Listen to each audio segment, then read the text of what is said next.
Ngasi khangminarasi aruba ahakwa kanglot khunlau yengba ahanba maktada maikai yekcha mayam khwai pumna makpu aina aigi YouTube channel asida mayam bu taramna ukchari kanglaicha mayamna aigi YouTube channel asibu like share amasung subscribe tawbiduna aibu tawna happy bagi damak mayam bu aina anna thagatchari Maikai macha kanglaicha mayam khwaigi khajitang oirabasu mateng khara tawjaba ngamnaba thangjariba khongthang asida mayam su saruk yabibagi damak mayam bu aina kanglaicha ama oina hanna thagatjari ngasi mayam khwai punamakki mafamda aigi oja guru singgi thaujaldagi aina kanpang jarakwa haijarakwa khangjarakwa Sintha aruba ahakwa kanglon khara thamjage aina yamna khangi hai haibagi wafamdi nachade asum mayamgi matenggi oina khangjaba kaya adu mayam wafamda share tawjabani khutlau yengba haiba kanglon asi aikoigi punchigi apa pata awa nungai kayagi maramda khangnanaba aruba kanglon ni haina oja guru singna thambirami khutlau yengba haiba kanglon asi maibina senmit hullaga yengduna apa pata khangdokwa kanglon sintharol gumba amani haina haijani mitam taipang oiba singna masa gi punchigi oiba amasung imung manunggi oiba apa pata khudingmak asida layekta thariba mabugi mingkai singsi cedet mapalda iraga thuplaga laipaki chapu amada haplaga hana taipang mapuda thamoi sengna thaunijaduna cedet mapal adudagi ama lauduna lokhatpiduna yengbiyo cedet aduda yauramba mingkai aduna kari haina sintakni haiba kaya adu mapu mahaki pautak matungina yenglaga aikoina adumak aikoina khangba ngamgani khango mapugi pautak kaya adu mathang oina makhada thajari asigi matungina yengbire haraga mayam matum mapu mahaki sintharol kaya adu khangminasi lainin thau sanamahi ipana kari haina sinthari kari hairi nangdi taipang nama napagi lan kunde napambongi narok singgi panggal na chajai lingjel chummi laibu ningi nupigi wathok aruba nupagi wathok aruba thokani nupi oiraga nupagi maramda wathok aruba ama thokani nangna lauba nupi mina mungani nacha nanauga wa soknei nangdi punchigi hawalakpada yamna awa ana yaugani nangani toloi ai mamai punge aduna tungda mamaida tungi punchida nungaigani pamthol ani sugani mahei makhal ani haigani nupi ani sugani wa khatna basu nangna ngamgani ningba khibit tungani punchida wathok yame chekchillu wathok kunge nangi yumphamda hawdonggumba lai ama lei aduna yum adu sabada maka maikaida chathoklaga thaidoklaga yum saduna leiba pagani kanagani khango ima alemeren sida bina mukari haina sintakni pautakli adusu khangminasi wa sidi itil inauga sagai natai ngai senga ichak iralgi amadi nupi nupagi munaba wani hanagi laifamda laite atopa mafamda laire ichasu nupana hana pokani lai amana nangbu kanananaba sinbiri amasung sembiri minadi nangbu yengki nungside marukti mapan tangjai laima ningthauna angam athauna sakhangba mi oi mapokti hai nupi ani kainagani langphai athapa chatlubadagi anaba ama puraktuna laisak khangdana yamna kanna nagani laina laina di lai tin gi mawong ni punsi asimagi manungda pochai sana lupa na chingba amuktang di soidana mangani cheksillu madu mangkhrabadi nupi amana laubani nupi adudi hingchabi gumba nupi ni khanglaroya nangi nasada aruba ama lay nangi yumlai laining thau sana mahi gi apan asok khara nangi nasada nungai pam khangdaba hakchang ichok chok thaba charabasu hakchang da machi oidaba tauriba haukiba punsida yumlai laining thau sana mahi da nangna lepkiba ama lay aduna nangna hek hek ningakwa thabak thauram kaya da akaiba piriba ichada nupa nupida setna khainaba ungkhatnaba kainaba nangiba nachak naral mangiba asina chingba awaba phanglibadu asina ni nangi yumlai laining thau sana mahi bu khurumjawo nacha nachugi mapal chagani ningba khudingmak thungani ya amuk khangminarasi ibudo pakangbana kari haina sintagli pautagli haiba pauta kaya do nangna laiba yumphamgi maningda laipung ama laibani santhong maikeida pat koma ngumba akutpa mafam ama lai maduda mikap miracle tabagum taubane mafam adu chumthang su khanbane ingkhol adugi makha mairam maikeida laiba aiye nungaigani ya miga wa khatnabadi ahanba mina ngamgani kona nangna ngamgani icha nupana hana pokani ichada nupana ahal oigani thabak manungda yamna chinba nungaitaba laina ama laigani langphamna leitraga mangkhiba langphamna leiraga haurakpa laina ni nangdi chaba thakpa wadloi dolai tongba angamba oigani aiya amuk khangminarasi ibudo mongba hanba na kari haina pautagli kari haina sintagli haiba pauta kaya do khangminarasi nangasi angangi matam amasung naha oiringedagi hauna nungai na haulai miyok michan phai migi damak wagalli thaujal hai wa khatna basu nangtana ngami namang ngang bangamde marut mapang na chali langi mapu oye sapam lanpamda amadi khatna bada ming chatli phamthon ahum sugani khoidau chekyada nungsit laimal amalai madu khara chekshin ba phai natrabadi sor mari sokani mi bu kigande mi na tawba thabakta singtha nagande aina heli haina chatpa mioi ni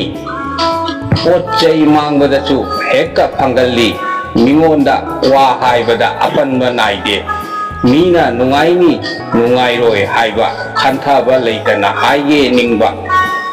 wadu hekka haigo i leima ning thauna angam athau atau wasang singna sakhang maikhang ba mi oye aiye leiriba yumpham adu thaina mina hana tarame khana nemi awang na tongbane yamna phaiye mayam khwai pumna magna aigi video blog asibu like share amasung comment tawbiyu mayamna aigi YouTube channel asi hanna share tawbiyu maitai laipak sinba thungna thandokpada mayamna aigi mateng pangbiyu mayamna aigi YouTube channel asibu subscribe tawbiduna aibu thauna hapkatbiyu amuk khangminarasi ibudo wangbure na kari haina sintagni kari haina pautagni haiba pautak kaya do su khangminasi wa sidi miga aiga inai isal munaba mugnaba wani hana mina ngamgani kona nangna ngamgani sagai ichil inau lauri yumpham munaba wani machak maral mathum munabagi muknabagi wani nangna ngamgani mina lakcha khigadra haina waribadu waruganu nangi lau ingkholda iput thokpa lairam ama lai mafam aduda chahi khudingi khayom ayungba ama aphaiba ama khayom ani katlu ikada natraga ikumda katlu natrabadi kum khudingi pot chai mangani sel thum chatkani nangi sagaida kanglupta lai guru sifam napam khangdaba magi haunaba mathau mangam tawdaba ama lay madi sorengi singda chingi mana nangbu otkhairiye cheksillo magi mathau mangam tawthou phagani nahakti nongpok ningthau ipa ibungo na chanbiba loibiba mini nongpok ningthau ipa bu khurum jaraga thongi jaraga nungaiba phangani natrabadi khara wagani ye yeknabana lakchaduna ta laigani thabak thauramda mai pakchaba khara wana thokani ye nangi leiriba yumpham adu khara luba yumphamni khawangda tawroinai pakhangbagi higaram tubat lay nangna adugi yumpham aduda leige nungaige hairabadi kha santhong maikei lomda hanjinna layo tawroinai pakhangbabu iratuna layo hagani nungaigani ye he taipang amuk khangminarasi ibudau thangjingna kari haina chintagli pautagli haiba pautak kaya dusu khangminarasi nangi wa asidi nupigi nupagi leichabi pakhang koina samnabagi wani adubu lukra pakra machani masadi yamna phaiye lawo nangi pukta apomba kangkhatpa laiman namalai laiman ladu pokpa ima ipada ahal lamalda haihidaba haiwa hairuba ngangahidaba wa nganguba thakshi khasi kairubadagi tawkhibani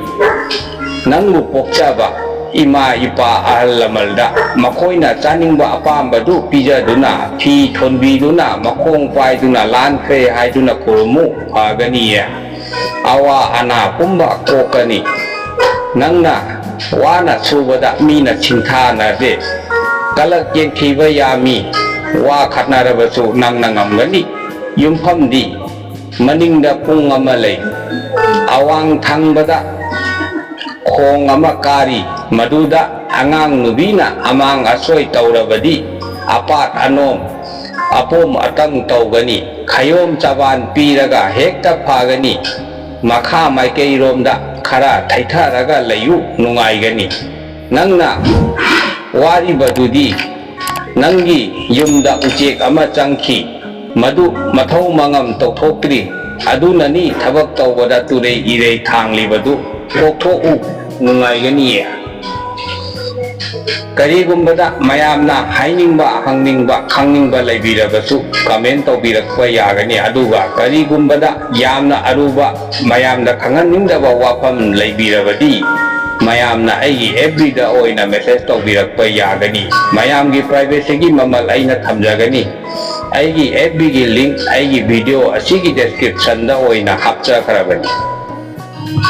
amuk khangminarasi ibudo kawbruna kari haina chintagi kari pautak piri haiba pautak kaya do nangdi langi maru oi tawge ningba thabak pangba ngamgani nangdi nupigi wathok aruba amadi lay cheksinba phagani angam athau achawa sang oigani makokti phai minadi nangbu yamna yengthi nungside lainadi chali nangna laiba yum punsigi manungda amuktangdi maina chakadauri natraga thamoi kaiba maichak soidana phangadauri cheksillu